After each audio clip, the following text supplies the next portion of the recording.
How to create an Amazon account. So to create an Amazon account, all you have to do is open up a browser, any browser that you're comfortable with. I'm here with Google Chrome browser, and then on the search bar, search for amazon.com, and then it will directly take you to the website of Amazon.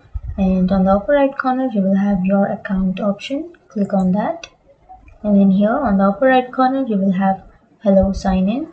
So after clicking here, you will have new customer option, and then from here you can create your Amazon account. So to create it, first you have to enter your first and last name, and then on the second step you have to enter your mobile number or email address. And under the third, you have to enter a password. The password must be at least 6 characters, and then you have to re-enter your password. And after entering all of this information, you can simply click on verify email.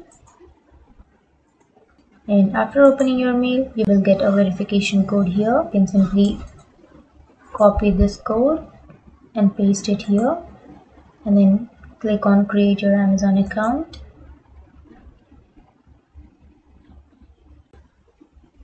And that's it guys, that's how you create your Amazon account. And if you have any questions, feel free to comment below. Thanks for watching.